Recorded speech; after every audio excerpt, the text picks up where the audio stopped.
Екінші есепті қарастырсақ, маңызды элемент деп аталады. X элементі жер бетіндегі ең көп таралған элементтердің бірі болып табылады. Көбінесе X элементі Y түрінде кездеседі. А заты өсімдіктер үшін маңызды қосылыс болып табылады. Ал B затынан В затының күшті тотықтырғышының синтезі басталады. Яғни B затынан күшті тотықтырғыш В заты алынады деген сөз. Г заты масс қылатын әсерге ие. А, Б, В, Г заттары құрамында X элементі бар. Массасы 0,28 грамм болатын Y заты жоғары температурада және 1 литрлік ыдыста массасы 0,06 грамм Ж затымен әрекеттесіп, бір өнім Б заты түзіледі. Реакция аяқталғаннан кейін ыдыста 1,268 қысын және 500 градус температура орнады. X элементі және B, Ж, Y заттарын анықтаңыз. B затының алыну реакциясын жазыңыз. Г және В заттарын анықтаңыз. Y затынан Г және В заттарының алыну реакцияларының теңдеуін жазыңыз. А затынан алу үшін B және В заттар арасында реакция қолдануға болады. А затын анықтап, оны алу реакциясын жазыңыздар дейді. Енді құрметті оқушылар, мұндай жұмбақталған есептердің шығарылу әдістерін біз әрине курста толығымен қарастырдық. Бұл жағдайда әрине сіздерге түсінікті болу үшін мен таблица құрып алдым. Бір жағында есептің шартында берілген ақпарат, екінші шартында әрине есептің шығарылу жолын көрсететін боламыз. Сонымен X элементі жер бетіндегі ең көп таралған элементтердің бірі болып табылады. Енді бұл есепті шығарған кезде ең бірінші назар аударатын нәрсе бұл әрине сан мәні бар жер. Біз қоспаға жұмбақталған есептерді жалпы үшке бөлдік. Бірінші бізде сапалық жұмбақталған есептер, екінші сандық, үшінші аралас дедік. Сандық мәніне назар аударайық, себебі біз сан мәнін пайдалану арқылы нақты белгісіз қосылыстың біз малярлық массасын тауып алуымызға болады. Себебі біздің жағдайымызда мұнда Менди-Клапейрон теңдеуі арқылы табуымызға болады. Енді назар аударыңыздар, массасы 0,28 грамм болатын Y заты, біздің жағдайымызда Y заты массасы 0,28 грамм. Ол немен әрекеттесіп тұр екен? Ж затымен әрекеттесіп тұр. Ж затымен сөйтіп бір өнім Б затын түседі. Яғни бізде жалғыз ақ өнім Б заты түседі. Енді мұнаның біз 0,06 грамм екенін ескерсек, әрине зат массасы сақталу заңы бойынша, мынау екеуінің массасының қосындысы бізде мынаның массасының қосындысын береді. Осыдан бізде 0,34 грамм шығады. Бұл соңғы Б затының массасы. Енді бізде қалған параметрлерді ескеріп, әрине Менди-Клапейрон теңдеу арқылы белгісіз заттың малярлық массасын, яғни Б затының малярлық массасын таба аламыз. Ол үшін біз В тең N бөлінген RT деген формуланы қолданамыз. Мұндағы N зат мөлшері екенін ескерсек, масса бөлу малярлық массаны осы N-нің орнына не істейміз? Қоямыз. Сәйкесінше бізде PV тең не болады? Масса бөлу малярлық масса көбейту RT болады. Енді біз малярлық массаны табуымыз үшін біз M-ді көбейтеміз R-ға, көбейтеміз Т-ға, бөлеміз PV-ға. Яғни M ол мына жаққа көбейту көбейтеді, PV-ны MR-ға бөле салады екенбіз. Енді бұл формулаға қоймас бұрын әрине біріншіден бізде 1,268 атмосфера берілген. Бізде бір атмосфера бұл бізде 101,325 килопаскальға тең. Ал енді біз 1,268 атмосфераны тауып алуымыз керек. Атмосфера бұл неге тең екен? X. Осы жерден X табатын болсақ, 101,325 көбейту 1,268. Сонда 128,128,48 килопаскаль. Әрі қарай. Енді біз B-ны табу үшін, яғни B-ның малярлық массасын табу үшін, массамыз бізде жаңа 0,34 грамм болды, ал универсал газ тұрақты 8,314. Яғни біз бір атмосфера, немесе 1,268 атмосфераның жерге қысымды жазып, үстіне 8,314 жаза алмаймыз. Бұл 8,314 тек қана килопаскальда ғана жаза аламыз. Сондықтан да бір-біріне айналдыра білу қажет. Келесі 8,314 көбейту біздің жағдайымызда температурамыз 500 кельвин. Оған әрине 500 градус, оны кельвинге айналдыру үшін 273-ті қосамыз, сонда 773 кельвин болады. Оны бөлеміз, әрине біздің жағдайымызда қысымыз 128,48, көбейту көлеміміз, яғни 1 литр ыдыста орын алған. Сонда бізде 17 грамм бөлінген моль шығады. Енді бұл жерден тауып алу қиын емес. Бұл әрине өздеріңіз жақсы білетін аммиактың аммиактың малярлық массасы. Сәйкесінше бізде белгісіз Б затымыз аммиак екен. Енді назар аударыңыздар, X заты бұл табиғатта Y түрінде кездесетін және оның кең таралғанын айтқанын ескеретін болсақ, есептің шартында бұл Y затының азот екенін аңғару мүлде қиын емес, N2 екен. Енді біз әрі қарай осы жерді бейнебаян тоқтатып, қажетті ақпараттарды жазып алсаңыздар болады. Маған орын жетіспегендіктен өшіріп әрі қарай мәліметтерді енгіземін. Біздің жағдайымызда сонымен енді әрі қарай дәлелдейік. Бізде Y-іміз, естеріңізде болса, бұл 0,28 грамм болған. Ал Ж затымыз ол 0,06 грамм болған. Нәтижесінде бізде Б заты түсілді. Бұл бізде 0,34 грамм бол. Енді біз жаңа Б затының NH3 екенін білеміз. Сәйкесінше NH3-тің зат мөлшерін табатын болсақ, біздің жағдайымызда бұл 0,34-ті бөлемін 17-ге, сонда 0,02 шығады.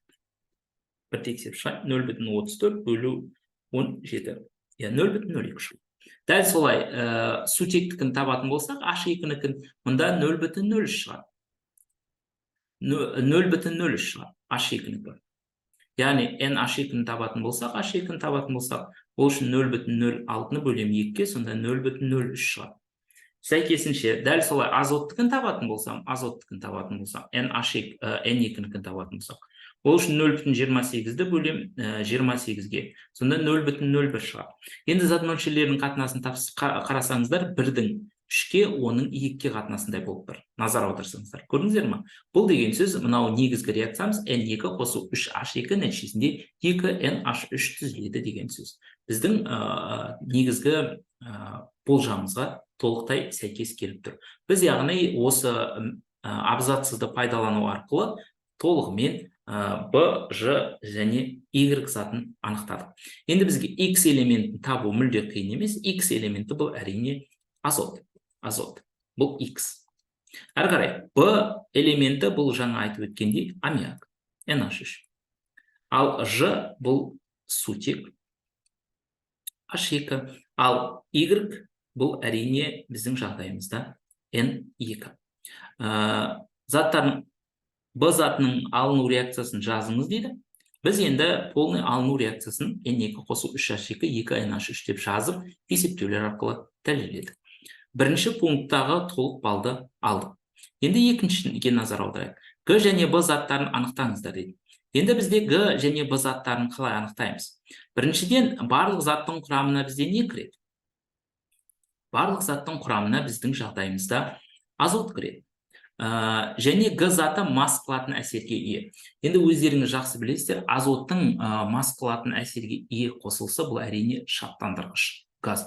Бұл ретте әрине газдардың, қосылыстардың физикалық, химиялық қасиеттерін білу керек, себебі сапалық жұмбақталған есептерде біз физикалық, химиялық қасиеттеріне және сапалық реакцияларына арқа сүйей отырып белгісіз заттарды анықтаймыз.